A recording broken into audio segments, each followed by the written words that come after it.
विभागानं आज दुपारी 1 वाजेपर्यंत सिंधुदुर्गला रेड अलर्ट जारी केलाय आणि त्या पार्श्वभूमीवर एनडीआरएफ टीम सिंधुदुर्ग जिल्ह्यामध्ये दाखल सुद्धा झाली आहे। पण रात्रीपासून पावसानं थोडीशी उसंत घेतली आहे असं सध्या दिसतंय।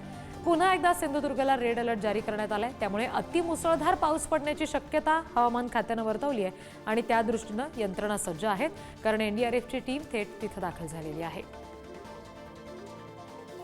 सिंधुदुर्गामध्ये पुढील 3 तासासाठी रेड अलर्ट जारी करण्यात आलेला आहे। कोकणामध्ये पाऊस मुसळधार पडण्याची शक्यता हवामान खात्याने विभागाने वर्तवली होती।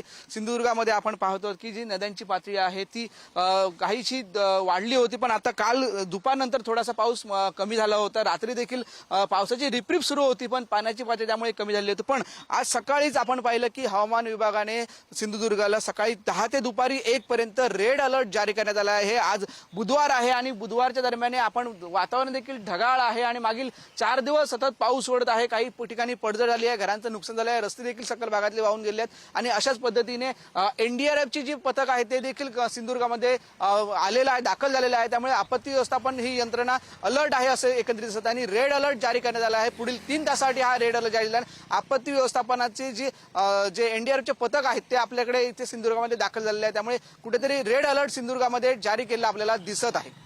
कॅमेरामन अमेश सुर्वेसह उमेश बुचडे, पुढारी न्यूज, सिंधुदुर्ग।